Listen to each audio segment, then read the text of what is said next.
All right, everybody. This is just a quick review video for our unit on electrical current, electrical potential, and electrical power. So these are going to be the same notes we talked about during class. I just want to give you a sort of a secondary resource, another way to rehear some of the same stuff. It's not anything brand new. All the equations are going to be the same ones. The problems are the same.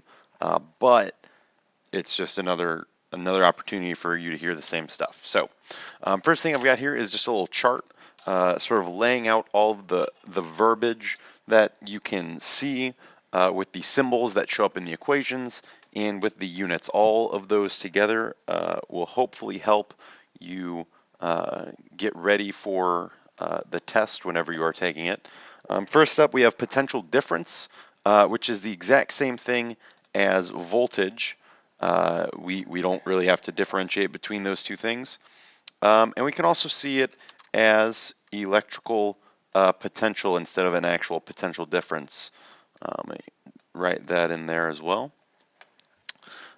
Any of those phrases are really talking about the delta V that's either in the delta PE equals Q delta V equation, or V equals IR, or P equals IV.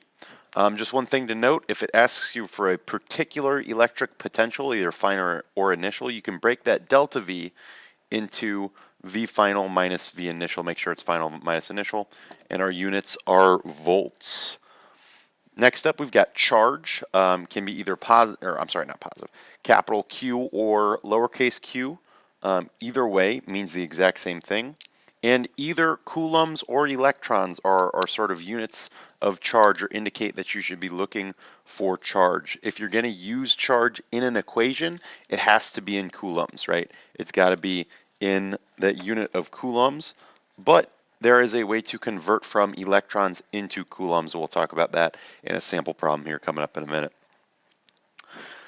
This third one is the one that I think is going to trip up the most people. And that is because both types of energy, whether it's potential or kinetic, or work, or velocity or speed, with these two sort of being derived sort of in a second step, all come from finding PE from one of your equations. If you find your potential energy, that is the same as work. If you have a positive change in potential energy, I should put the delta there. If you have a positive change in potential energy, that means that work was done. That means work was done on a system. It added energy in. And as far as kinetic energy, if you have a positive change in potential energy, that means that you have a negative change in kinetic energy. They are opposite from each other. So if you lose potential energy, which is more common than not, you gain that same amount of kinetic energy. So we could use those as the same value, but just kinetic energy is negative instead of positive, maybe, or positive instead of negative.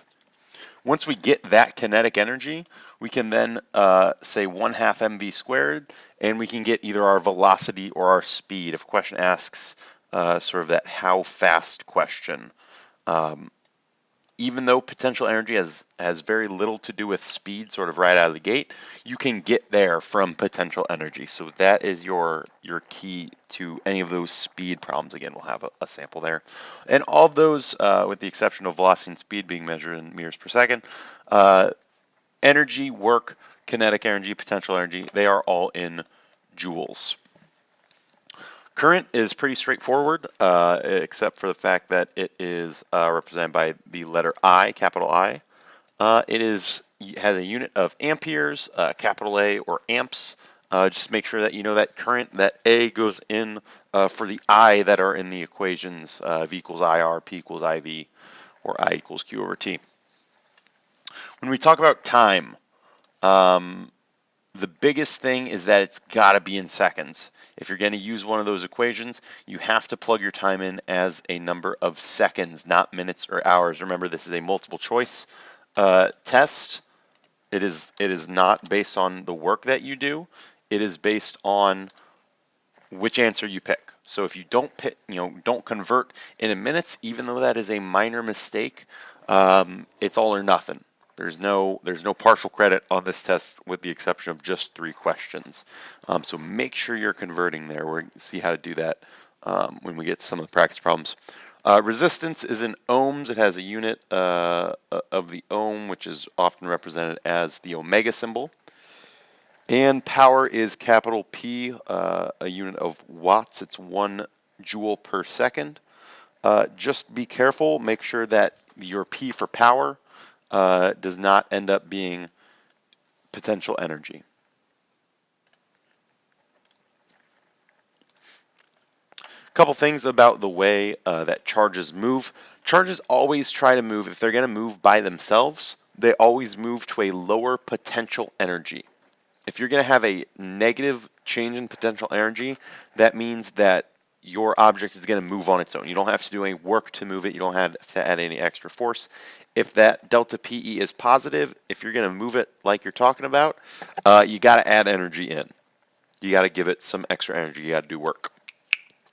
So positive charges, although both charges want to go to a lower potential energy, in order to do that, a positive charge is going to move to a lower potential. If you look at that delta PE equals Q delta V, if your Q is positive, in order to get this negative delta PE, you have to have a negative delta V. You have to lose potential. You have to go to a lower potential.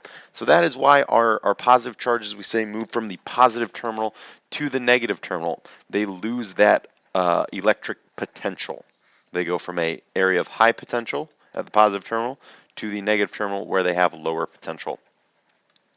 The opposite is true for negative charges. They still want to lower their potential energy, but in order to do that, they actually have to gain electric potential. If the Q is negative, that means delta V has to be positive to get a negative delta PE.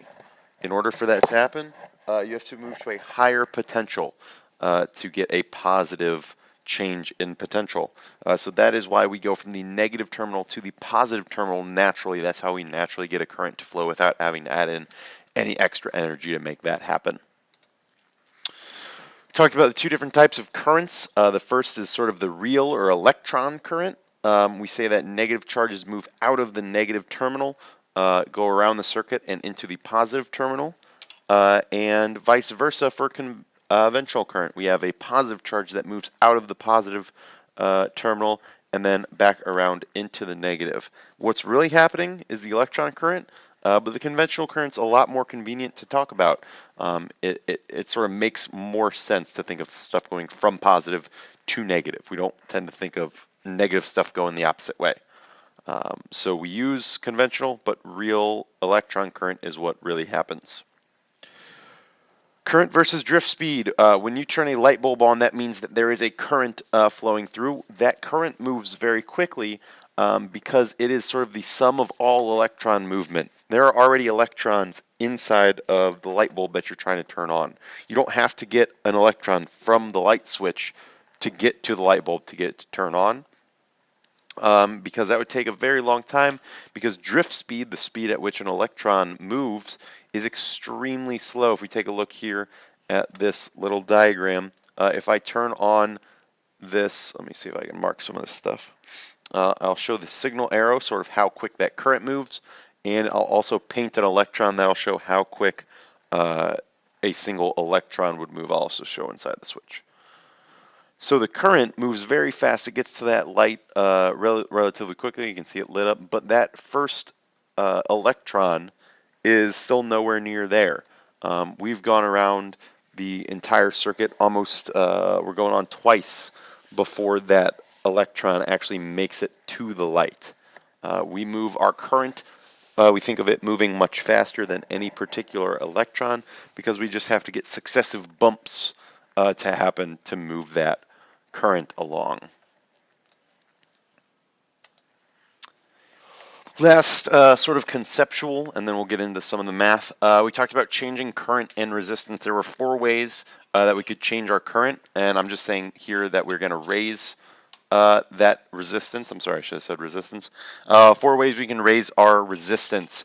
We can change the materials if we go to a worse conductor, such as copper compared to silver. we up the resistance.